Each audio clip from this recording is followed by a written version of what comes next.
তো রেজাল্টটা দেখেছিস? না, আমার লজ্জা লাগে। বছরের পর বছর, বছরের পর বছর তোর এরম রেজাল্ট। একটা ভালো মার্কস নেই, সব বিষয়ে কম নম্বর। আবার দাঁড়িয়ে দাঁড়িয়ে দাঁত খেলিয়ে হাসছিস। ছ্যাঃ, একটা স্টুডেন্ট হিসেবে তোর লজ্জা পাওয়া উচিত। তুমি জানো কোনো সম্পর্কে কখন ভাঙন ধরে? মানে? এক্সপেকটেশন। ভুল ভাল এক্সপেকটেশন। মানে তুই ভালো রেজাল্ট করবি, বাবা হিসেবে আমি এটা এক্সপেক্ট করতে পারবো না? এটা কেমন কথা হলো আবার? আরে সবসময় একটা মানুষের পক্ষে ভালো রেজাল্ট করা সম্ভব নয়, তুমি কেন বুঝছো না?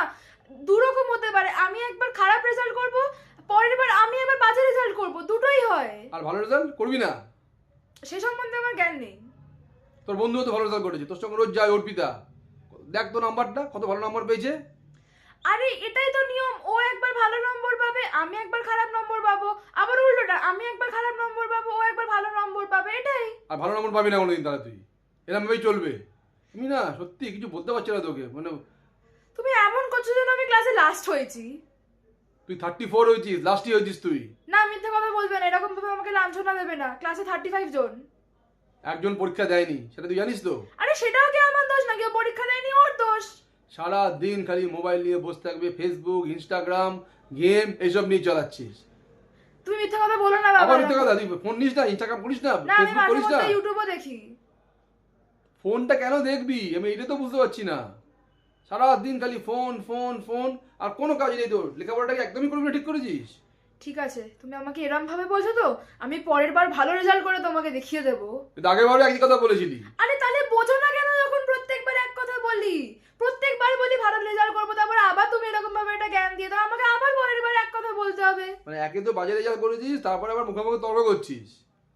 হ্যাঁ, কি ছোটবেলায় কি করেছিলি আমি জানি না, কিন্তু এখন বাজে রেজাল্ট করে সত্যি যা তা অবস্থা। তো আমি জানি না কি করবি তুই তুমি ভবিষ্যতে। এখন আমাকে এরম ভাবে অপমান করছো। ছোটবেলায় যখন আমি ভালো রেজাল্ট করতাম, একদিনও তো প্রশংসা করতে না। তুই কবে ভালো রেজাল্ট করেছিস আমার তো মনে হচ্ছে না। আমি বলি না কাউকে আমার ভালো রেজাল্ট। আমি এই কথাগুলো বলি না যেগুলো আমার মনে থাকে না। ও, সেইটা বল। তা ভালো রেজাল্ট করেছিস কেন বলছিস তাহলে তুই?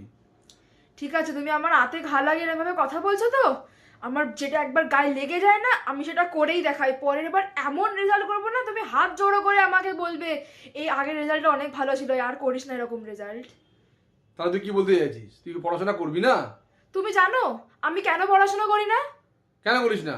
এই যে আমাদের মধ্যে এখন ঝামেলা হচ্ছে, এর জন্য কে দায়ী? কে? পড়াশোনা। পড়াশোনা দায়ী এর জন্য। পড়াশোনা না হলে আমাদের মধ্যে এই ঝামেলাটাই হতো না। এই জন্য আমি পড়াশোনা করিও না আর করবো না।